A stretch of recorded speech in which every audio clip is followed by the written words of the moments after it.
오늘 말씀의 제목은 하나님의 기쁨이 우리의 소원 세 번째 되는 것입니다. 세 번째, 비움에 대해서 말씀을 드리겠습니다. 오늘은 제가 정치적인 얘기를 좀 할 것입니다. 그러나 결코 설교는 정치적인 것은 아닙니다.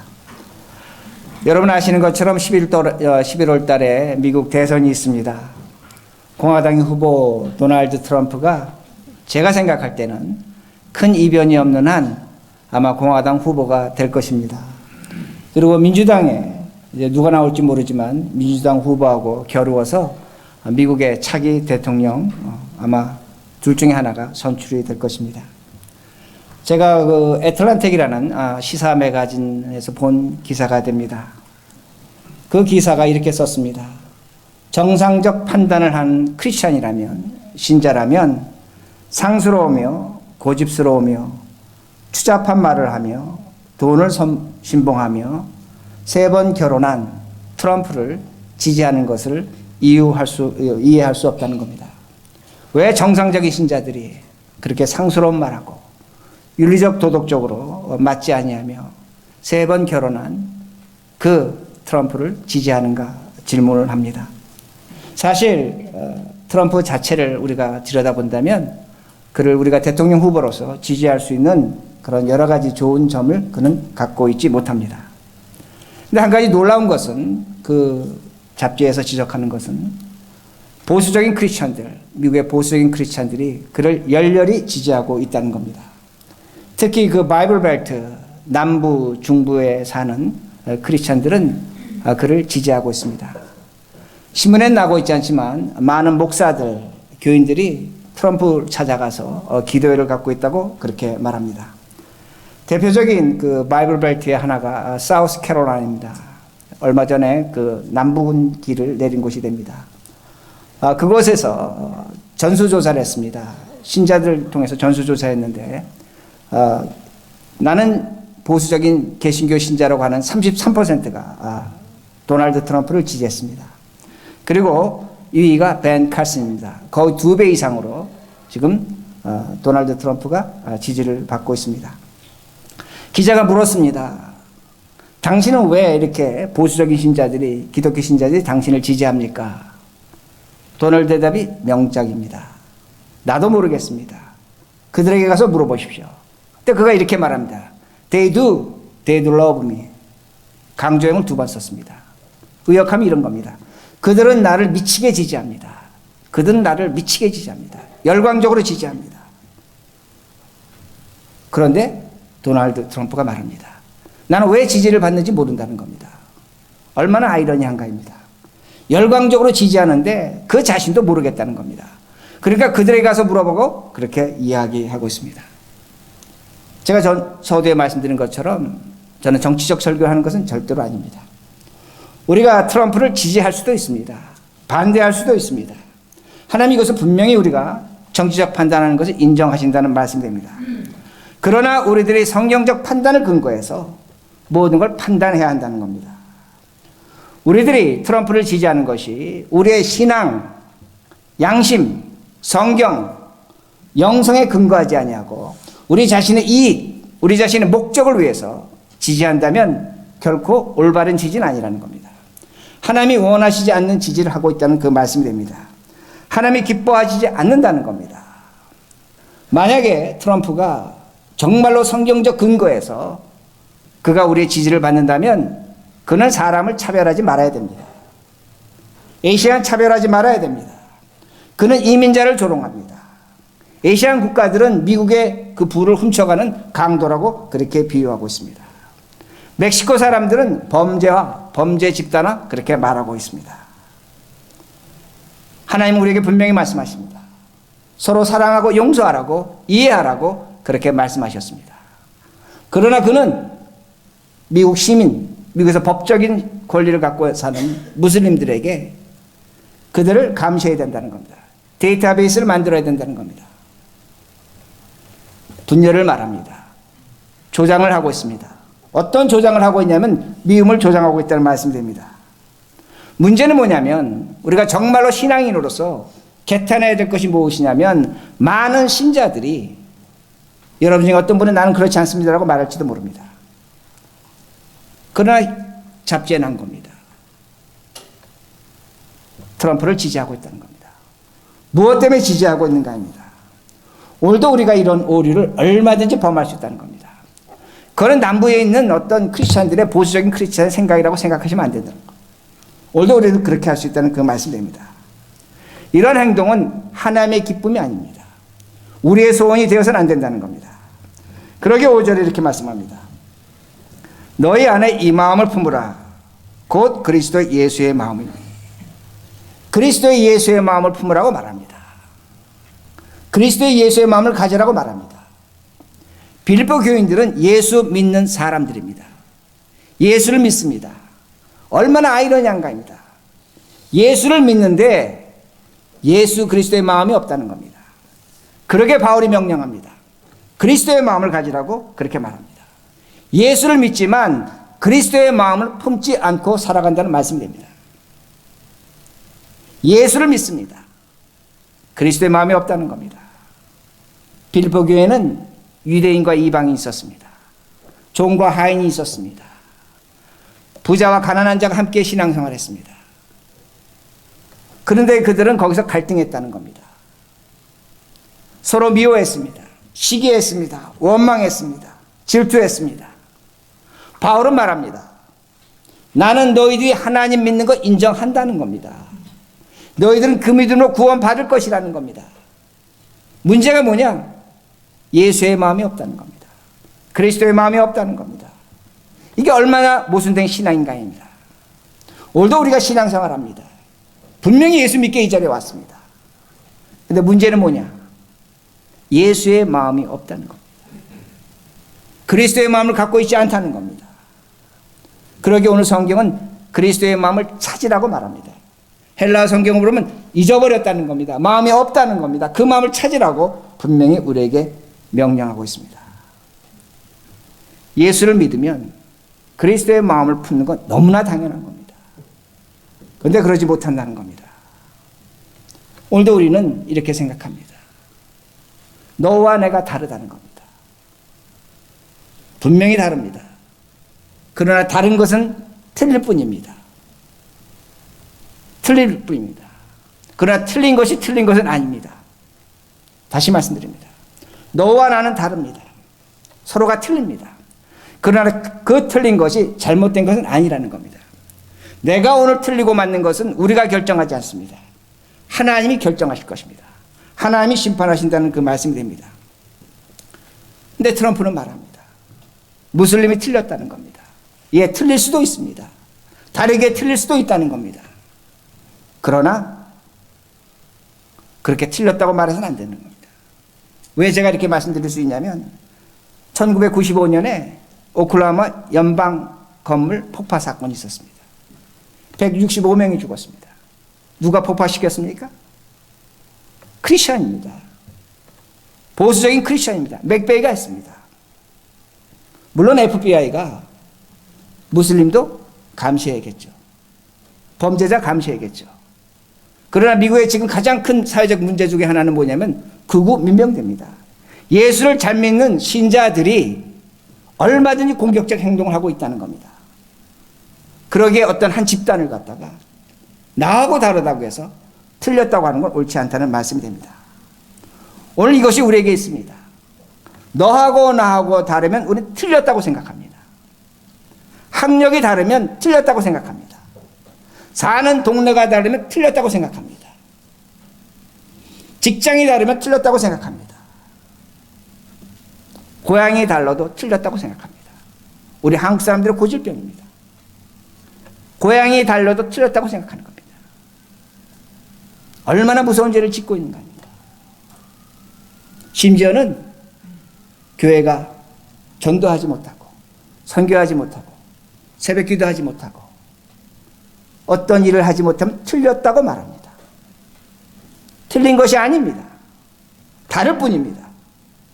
우리는 섣불게 틀렸다고 그렇게 말한다는 겁니다. 중국의 우합니다. 어떤 사람이 칼을 하나 주웠습니다. 칼을 하나 주웠는데 옆에 사람이 칼을 갖고 있습니다. 그 사람 칼은 아무거나 잘 자르고 있습니다. 물었습니다. 당신 칼은 그렇게 잘 드는데 왜 내 칼이 이렇게 무딥니까? 숫돌에 가세요. 얼만큼 갈면 됩니까? 날이 새파라질도록 가세요. 이 사람이 숫돌에 갑니다. 근데 이 사람이 어떻게 칼을 가냐면 칼을 세워서 갈았습니다. 칼을 갈려면 옆으로 누워서 가야 됩니다. 세워서 갈았습니다. 열심히 갈았습니다. 죽도록 갈았습니다. 칼등하고 칼날이 똑같아졌습니다. 칼이 아니라 쇠코칭이 된 겁니다. 오늘날 이것이 우리의 신앙생활입니다. 열심히 교회 나옵니다. 열심히 성경 봅니다. 열심히 예수 믿습니다. 문제는 뭐냐? 능력이 없습니다. 예수의 마음이 없다는 겁니다. 용서하지 못합니다. 이해하지 못합니다. 사랑하지 못합니다. 받아주지 못합니다. 예수는 믿는데 너와 내가 다르게 틀렸다고 생각한다는 말씀이 됩니다. 그러게 제가 여러분에게 질문합니다. 예수를 얼마나 오래 믿으셨습니까? 예수의 마음이 있습니까? 여러분 이 교회를 통해서 이 교회를 향해서 예수의 마음이 있습니까? 내 사랑하는 사람이 옆에 있는데 그에게 예수의 마음이 있습니까?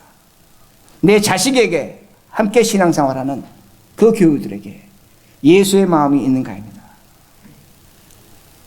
우리는 믿음은 있습니다. 믿음이 있지만 용서하지 못한다면 예수의 마음은 없는 겁니다. 믿음은 있지만 오히려 이해하지 못하고 있다면 예수의 마음은 없는 겁니다. 그러나 내가 오늘 용서하고 이해하고 덮어주고 낮아지고 있다면 믿음도 있는 것이고 예수의 마음도 있다는 겁니다. 이것이 오늘날 우리의 모습이 되야 됩니다. 하나님의 소원은 이것이라는 겁니다. 이것이 하나님의 기쁨이라는 겁니다. 2016년 우리들 이렇게 살아야 합니다. 그러게 6절에 이렇게 말씀합니다. 6절입니다. 그는 근본 하나님의 본체시나 하나님과 동등됨을 취할 것으로 여기지 아니하시고. 예수님은 하나님과 동등하신 분입니다. 근데 동등될 것을 취할 것으로 여기지 아니하셨다고 그렇게 말씀합니다. 이어서 취할 것이라는 것을 헬라어로 보면 우리 한글 성경은 동사형으로 번역을 했습니다. 그런데 원문 성경으로 명사입니다. 영어도 명사입니다. 근데 제가 이렇게 영어 성경을 읽어드리겠습니다. 취할 것으로 어떻게 번역했냐면 어떻게 번역했는가? 강도로 번역했습니다. 강도로. KJV, 그러니까 킹 제임스 버전입니다. Who, being in the form of God, thought it not be robbery to be equal with God. 놀랍지 않습니까? 어떻게 번역을 했냐면 의역을 하면 예수님은 하나님과 똑같으시지만 하나님이 되려는 강도는 아닙니다. 그러게 NASB나 NIV 성경은 robbery, 강도라는 단어를 쓰는 것을 굉장히 두려워했습니다. 쓰질 않았습니다. 근데 킹 제임스 버전만 그대로 원문에 따라 번역을 했기 때문에 강도로 번역을 했다는 말씀이 됩니다. 예수님을 누구에 비유하고 있습니까? 강도입니다. 강도입니다. 성경의 유일한 비유입니다. 이 단어 한 번 나옵니다. 강도는 뭐 하는 겁니까? 내 힘을 사용해서 상대방의 것을 빼앗는 겁니다. 이 성경 보면 이중부정입니다. 어떤 의미가 되냐면 예수님은 자신의 힘과 능력을 사용해서 하나님의 자리를 빼앗지 않겠다는 겁니다. 예수님은 자신이 갖고 있는 모든 것, 모든 힘, 모든 능력을 포기하겠다는 겁니다. 이것이 예수님 되심이라는 그 말씀이 됩니다. 두 명의 왕자가 있습니다. 쌍둥이입니다. 누가 먼저 태어나고 누가 나중에 태어나는지 모릅니다. 둘 다 훌륭한 왕이 될 수 있습니다. 그런데 한 왕자가 왕궁을 떠납니다. 모든 걸 포기합니다. 거지가 됐습니다. 거지가 됐습니다. 다른 왕자는 남아서 왕이 됐습니다. 또 떠난 왕자가 왕이 될 수 있는 권위와 힘과 능력을 갖고 있음에도 불구하고 그 모든 걸 포기했다는 겁니다. 버렸다는 겁니다. 이것이 바로 동등함을 취할 것으로 여기지 아니하심이 됩니다. 이것이 예수의 힘이라는 겁니다. 이것이 예수님의 힘입니다. 있는 힘이 있지만 포기하는 겁니다. 예수님은 성경에서 가장 파워풀하십니다. 죽은 자를 살리셨습니다. 오병이어의 기적을 행하셨습니다. 가장 능력이 있으십니다. 그러게 우리는 그 예수를 좋아합니다. 그러나 그 예수는 가장 힘이 없습니다. 파워레스 가십니다. 십자가에서 맥없이 달려 돌아가셨다는 말씀이 됩니다. 그러므로 예수님은 두 가지 모습이 있습니다. 가장 강력한 힘을 갖고 계시지만 결정적인 순간에선 자신의 힘을 사용하지 않는다는 말씀이 됩니다. 그러게 제가 질문합니다. 왜 크리스천들이 트럼프를 지지하는가? 무엇 때문에 그렇게 열광하는가? 트럼프 자신도 저들이 왜 나를 지지하는지 모르겠다고 합니다. 그러나 저는 압니다. 뻔한 겁니다. 오늘날 많은 그리스도인들은 내가 누려야 될 힘이 있습니다. 그 누릴 힘을 얻지 못하면 다른 사람을 통해서 그 힘을 누리려고 한다는 겁니다. 트럼프를 통해서 그가 대통령이 되면 내가 원하고 바라는 것을 그가 이루어 줄 수 있다는 겁니다. 그러기에 그가 대통령이 된다는 겁니다. 그러기 그가 윤리적으로 도덕적으로 어떤 짓을 해도 상관하지 않는 겁니다. 저가 나의 소원을 들어준다는 겁니다. 그러기에 그가 어떤 말을 해도, 그가 어떤 비상식적인 얘기를 해도, 그가 탈세를 했건 뭘 했건 상관하지 않습니다. 그저 내 소원만 이루어 달라는 겁니다. 그러기에 트럼프를 지지하는 겁니다. 이것이 우상숭배입니다. 우상숭배 멀리 있지 않습니다. 오늘도 나의 소원을, 내가 원하는 것을, 내가 바라는 것을 누군가의 힘을 통해서 얻겠다면 그건 우상숭배입니다. 우린 그렇게 살지 않습니다. 우린 물론 세상 나가서 사람을 통해서 돈 벌고 힘 얻고 살아갑니다. 그러나 오늘 내가 어떤 궁극적인 것을 사람의 힘을 빌어서 그 사람을 통해서 얻겠다면 그건 우상이 된다는 말씀입니다. 트럼프 지지자들을 정치적인 용어로 불평등한 지지자라고 그렇게 정의합니다. 이건 사회학자들이 정의한 겁니다. 불평등한 겁니다. 오늘도 그 사회에서 정치적으로 경제적으로 여러 가지 면에서 불평등하다고 느끼는 것이 백인 기독교인들입니다. 그러기에 그걸 뒤집어 보겠다는 겁니다. 그걸 엎어보겠다는 겁니다. 오늘도 마찬가지입니다. 오늘도 누군가 힘을 빌려서 우리의 힘, 우리의 소원을 성취하려고 한다면 우리도 우상숭배하는 겁니다. 그러기에 그가 윤리적이건 비윤리적이건 상관하지 않습니다. 어떻게 삶을 살아도 상관하지 않습니다. 그저 내 소원 들어준다면 나는 그를 지지하겠다는 겁니다. 뭘 얘기하는 겁니까? 트럼프는 개신교 신자들 이용하는 겁니다. 개신교 신자들은 트럼프를 이용하는 겁니다. 얼마나 추잡한 사건이 이 가운데 벌어지고 있는가 우리는 분명히 볼 수 있다는 겁니다. 그러나 예수님은 가장 파워풀하십니다. 그러나 가장 힘이 없습니다. 파워레스 가시라는 겁니다. 로마서 5장 3절에 우리가 너무나 잘 아는 말씀, 환난 중에 즐거워한다 말씀합니다. 환난 중에 즐거워한다는 겁니다. 어떻게 환난 중에 즐거워할 수 있습니까? 무엇 때문에 즐거워할 수 있습니까? 바울은 말합니다. 예수 그리스도가 주신 힘이 있다는 겁니다. 바울의 고백적인 내용이 됩니다. 환난 중에도, 빼앗긴 중에도, 병든 중에도, 억울한 중에도 하나님이 힘 주시면 즐거워할 수 있다는 겁니다. 그 힘을 찾으라는 겁니다. 그 힘을 구하라는 겁니다. 그 힘을 놓고 기도하라는 겁니다. 우린 그걸 하지 않는다는 겁니다. 그렇게 7절에 이렇게 말씀이 나옵니다. 7절에 오히려 자기를 비워 종의 형체를 가지사 사람들과 같이 되셨고, 오히려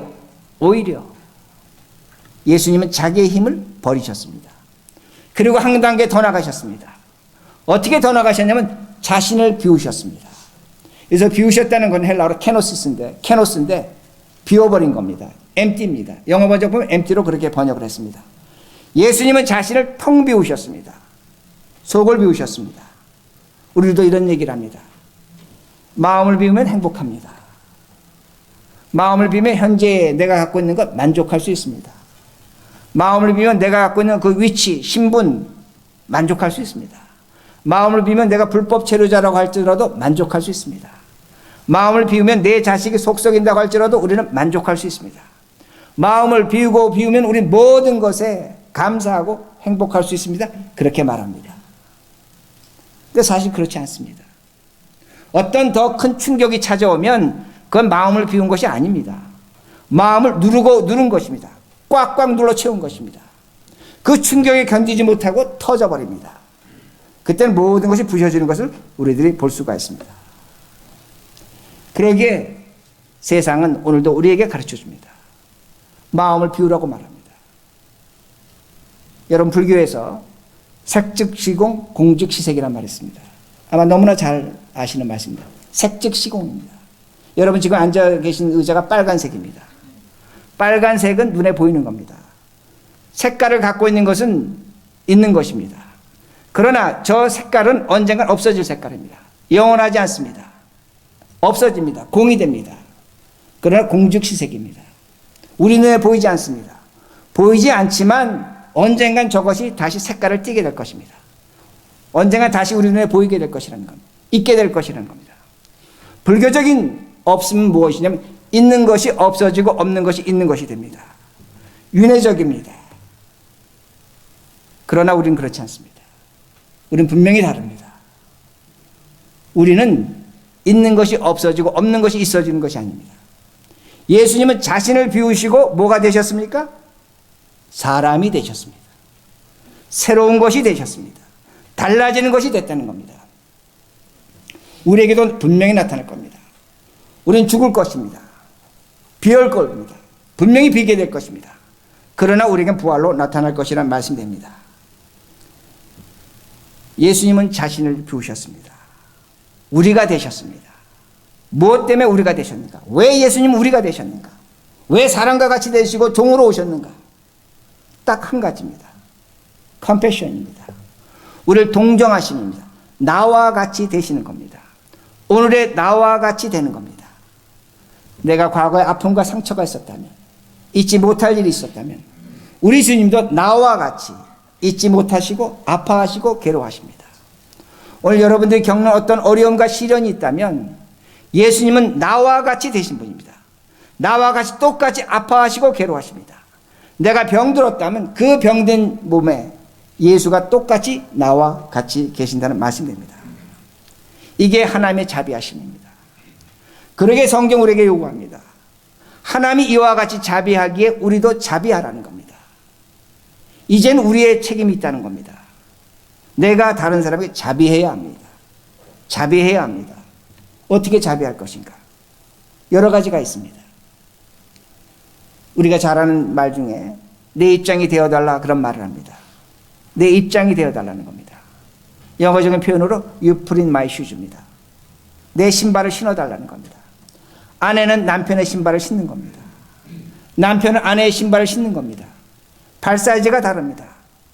불편한 겁니다. 어려운 겁니다. 제가 만약에 여기 있는 어떤 아이의 신발을 신는다면 걸을 수 없습니다. 그러나 동정은 그런 겁니다. 컴패션, 자비는 그런 겁니다. 상대방의 신발을 신는다는 그 말씀이 됩니다. 그 신발을 신어주는 겁니다. 너의 슬픔이 나의 슬픔이 되는 겁니다. 너의 기쁨이 나의 기쁨이 되는 겁니다. 너의 아픔이 나의 아픔이 되는 겁니다. 우리 주님께서 명령하시는 겁니다. 그렇게 살라고 명령하십니다. 왜 주님께서 우리에게 이렇게 살라고 명령하시는가? 무엇 때문에 우리에게 자비심을 가지라고 하는가? 왜 우리는 자비를 가져야 되는가? 자비를 베풀어야만 우리가 천국 가는가? 자비를 베풀어야만 상급을 받는가? 그렇지 않습니다. 물론 그런 면도 없지 않아 있을 겁니다. 그러나 그 자비를 베풀어야 합니다. 여기에 하나님의 크신 은혜와 사랑이 숨겨져 있습니다. 문제는 뭐냐면 도널드 트럼프는 자비를 베풀지 않습니다. 불법 체류자, 이민자 그 신발을 거부합니다. 내 신발만 신겠다는 겁니다. 내 크리스천의 신발만 신겠다는 겁니다. 자신의 신발만 신겠다는 겁니다. 문제는 뭐냐면 하나님의 은혜와 자비를 경험하지 못합니다. 왜 하나님께서 우리에게 자비하라고 말씀하시는가? 왜 사랑하라고 말씀하시는가? 왜 용서하라고 말씀하시는가? 철학의 타자적 경험이라는 것이 있습니다. 타자적 경험. 이건 제가 해석할 때는 굉장히 성경적입니다. 타자적 경험이라는 건 무엇이냐면 사람은 자기 자신을 알지 못합니다.